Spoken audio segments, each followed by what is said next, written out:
Yung kay Trillanes, ang about naman dun sa di umano'y paghingi niya or parang natakot na siya. Parang ano din hindi ako naniniwala doon kasi sa tagal-tagal ng ano ito sorry sa words pero sa tagal-tagal ng kupal ni Trillanes dito sa Pilipinas, parang di mo talaga makikitaan ng ano yan eh.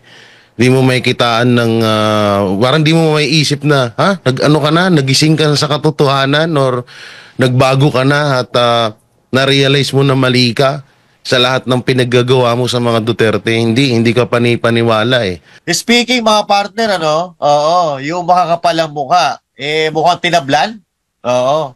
Oy, Mukhang talaga. tinablan kasi medyo inatras yung pagpipirma nitoong budget ng fiscal year 2025, General Appropriation.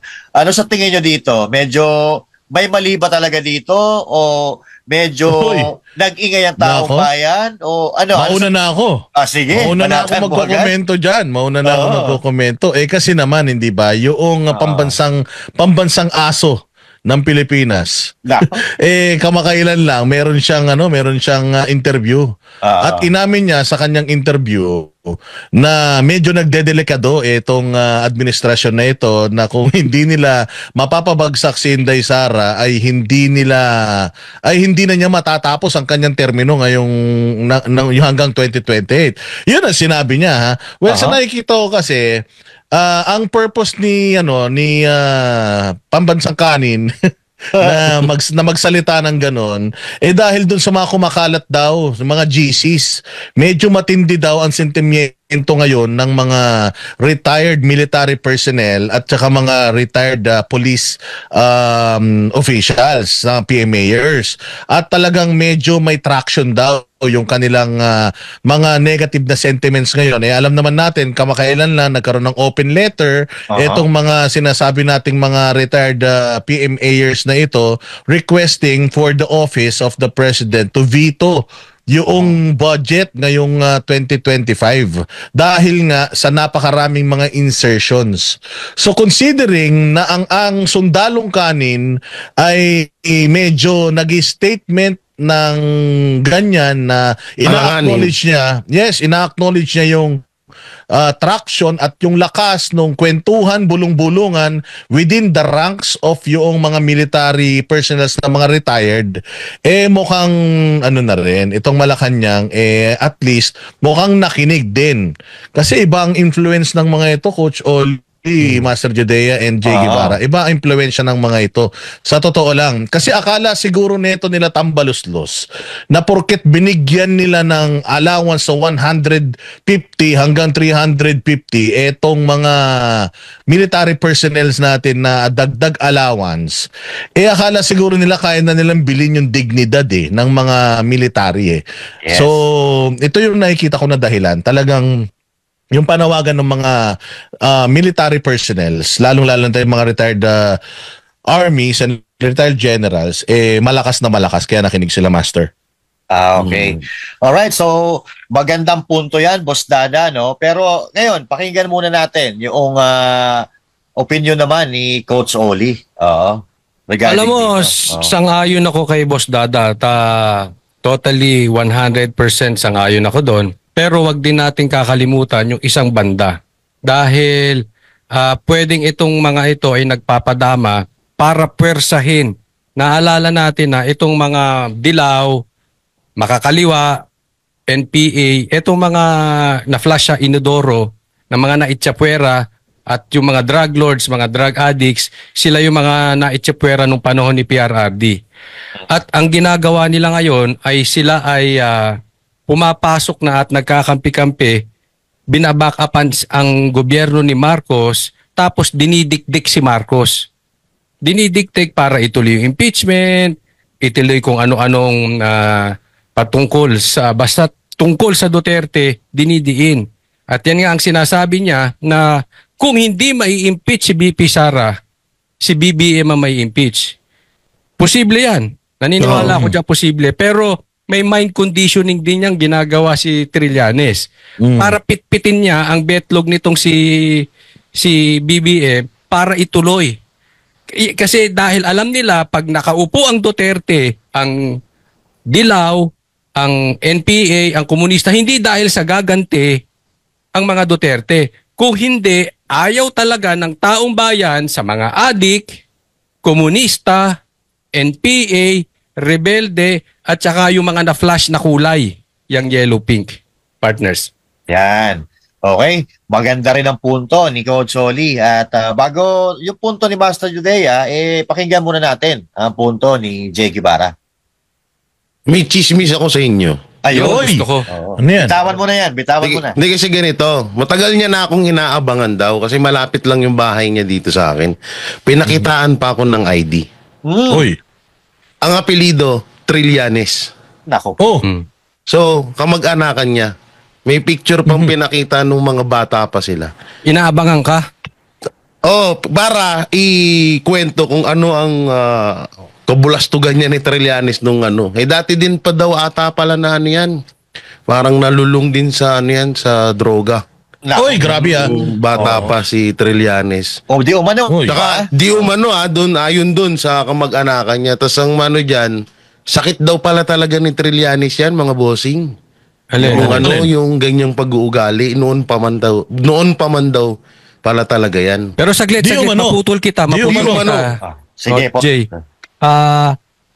Dati ha, sabi mo dati ay nung bata pa ugali siya. niyang gumagamit. Pero anong balita hanggang ngayon ba gumagamit? Kasi parang takot to magpa-drug test eh. Ano naman daw, alam niyo, natanong ko naman yun sabi niya, hindi na daw sila nagkakasama. Pero dati, at kung ano daw yung nakikita natin sa karakas niya, sa ano, talagang gawain niya. Tapos, ang pinakamatindi dyan, duwag pala talaga yun. Nako, Duwag pala daw talaga yan. totoo yung sinasabi nila ang mga Duterte. Duwag daw talaga yan. Ano lang yan, puro lang daw sindak, puro lang amba, pero pag pinalagan mo, hindi rin siya gagalaw. Ganon ang ano na. Yun lang naman yung chismis. Ang totoo hindi nga chismis yun kasi kamag-anak niya yung nakausap ko eh. Okay. Kahit pa ng ID, Trillanes. Yan ang problema dyan no? Pero ano ngayon? Ano masasabi mo ngayon doon sa mukhang pag-atras nitong administrasyon sa pagpirma nung GAA? Naku panibagong ano na naman nila yan. Kasi ang hirap na rin nilang paniwalaan kung parang sasabihin natin na alarma sila. Parang hindi na kasi kadalasan may ano yan may tinatawag na twist ba yun? Bandang huli palabas lang pala or minamanipula lang nila yung utak ng mga Pilipino para syempre medyo ngayon kasi ang pangit na talaga ng dating nila. So baka para sa akin naisip ko may ano na naman to, panibagong palabas na naman nila to. Alright, so maganda. Pero ito naman, para sa akin naman mga partners, sa akin, dalawang bagay lang to. Baka nagkaroon sila ng realization ngayong panahon ng pagpapatawad, panahon ng pagmamahalan, panahon ng pagpapasalamat, ngayong Pasko. Baka nagkaroon ng realization na talagang mali ang ginagawa nila dahil pinapalagan ito ng mga tao. So, ibig sabihin, pagka majority ng mga Pilipino ang pumalag, talagang may mali sa ginagawa nila. Pangalawa, sabi nga ni Jay Guevara, baka ito ay isa na namang twist dahil naghahanap sila or nag-iisip ng panibagong taktika na magagamit nila para pabagsakin ng mga Duterte, kaya medyo umaatras sila. At ito mga partners, itong budget, kailangan mapirmahan ito bago matapos ang taon. Otherwise, magkakaroon tayo ng reenactment of budget pagka hindi ito napirmahan after 2024. Halimbawa, natapos na yung December, hindi napipirmahan, magkakaroon po tayo ng reenactment. At kung mapapansin natin, may mga nagkakaroon ng mga statement na para bagang sila ay nagpapaalam na. Katulad kanina, may nabasa ako na si Lisa Araneta Marcos ay nagbigay din ng statement, nagpapasalamat sa mga totoong loyalista na dumedepensa sa kanila magpasa hanggang ngayon at tumitindig daw, di umano, para sila ay suportahan. And at the same time, eto nakakapagtaka, itong statement na binitawan ni Antonio Trillanes.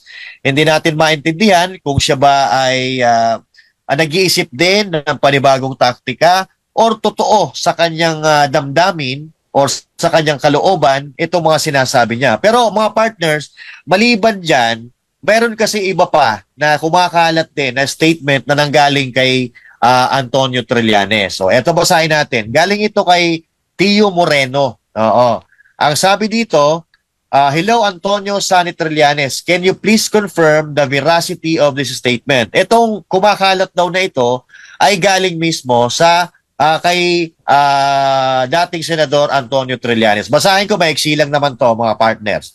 After the hearing, I asked my lawyer to convey to Kong Duterte through his lawyers my sincere and heartfelt apology to Kong Duterte and Attorney Carpio and their respective family for the unintended consequences that our bitter public spat may have caused them.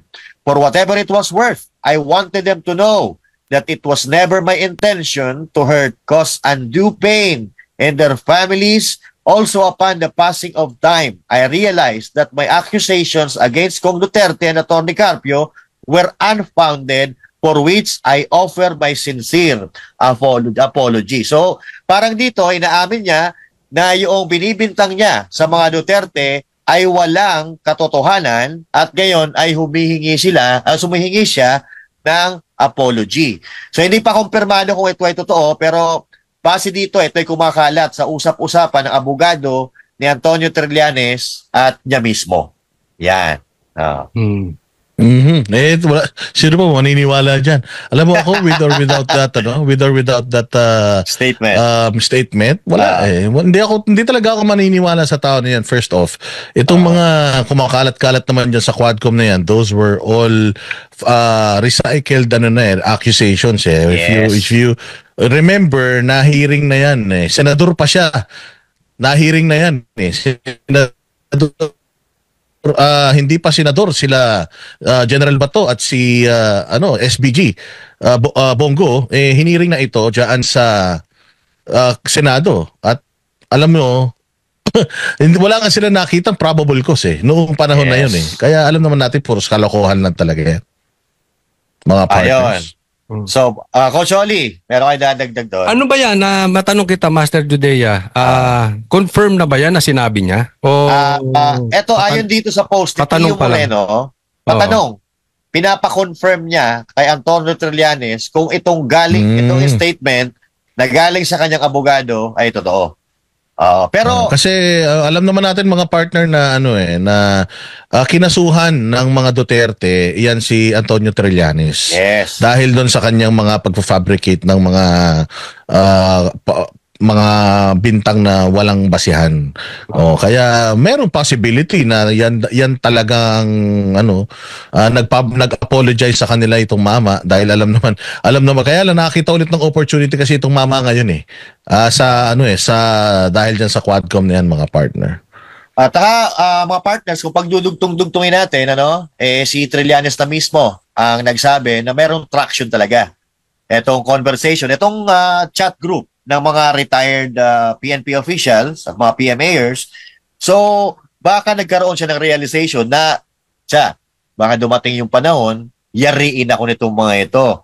Pagka nakaupo talaga si VP Sara Duterte, baka yun ang mangyayari. Kaya ngayon medyo nagpapalambot-lambot na siya ng damdamin. Pero tama yung sinabi mo, wala na talagang maniniwala Kasi noon pa man, dapat alam na niya na wala talagang kapupuntahan at unfounded nga talaga yung mga binabato niyang accusation. Hindi, mabigat din to partner Coach Oli before kang mabigat din kasi talaga itong pagtatakwil sa kanya ng mga mista niya Malaking bagay yon kasi PMA naman nalihito mo ito dahil talagang nagtapos ito sa PMA. Yes. Pero nakakahiya kasi every time na sinasabi ng mga nasa posisyon ngayon, lalo-lalo ng mga Duterte na itong tao na to, itinatakwil, pinandidirihan ng mga ng mga batchmates niya at ng mga yung mga matatagal ng nakapagtapos dyan sa PMA, yung mga PMAers ng mga retired, pinandidirihan daw itong mamang to dahil nga sa mga kalokohang pinaggagawa nito sa politika. Coach Oli. Yung may connection to sa sinabi ni Master Judea na possibly na-realize nila na mali yung word na mali yung budget, or eto rin kay Trillanes na mali yung kanyang mga sinabi. Alam mo, partly hindi ako naniniwala doon na na-realize nilang mali. Kasi in the first place, alam naman nila na yung mga pinagsasabi nila mali. Alam naman nila in the first place na yung budget na ginawa nila ay mali.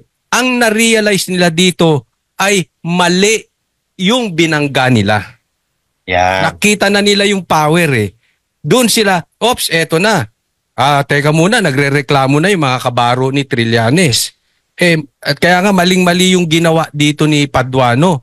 Kung meron talagang dapat sisihin dito, etong partido ng mga buhaya, si Paduano talaga. Kasi mali din yung binanggan niya at masyadong disrespectful.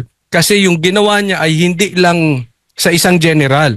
Pag ginawa mo yun sa isang general, ay talagang pagdidisrespecto doon sa buong hanay. Ngayon, nare-realize na nila, teka muna, sa impeachment, walang pumipirma.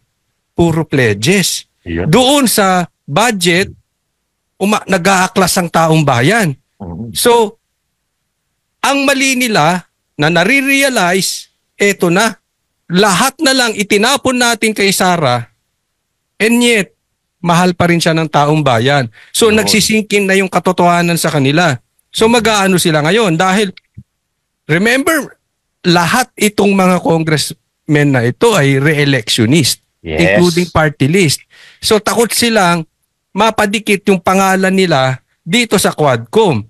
Unless talagang you are willing na itaya na ang buong political career mo para doon sa mga kasunduan nyo. Nako. That is a different story. Pero yung iba, hindi. Wala. Tinan mo. I mean, tanungin ko si Castro. Di ba? Ang sarap mong pagtawanan.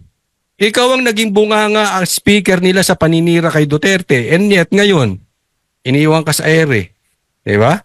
Bakit? Makapolitiko yung kasama mo. Yung mga yan, political agenda nasa isip nila. Hindi naman sinong naniniwalang taong bayan niya ng kanilang mahal? I mean, loko-loko ka na lang kung maniwala ka dun. Correct. Coach Oli, Jay, baka may gusto kayo dugtong, ha? Yung kay Trillanes, ang about naman dun sa di umano'y paghingi niya or parang natakot na siya. Parang din hindi ako naniniwala doon kasi sa tagal-tagal ng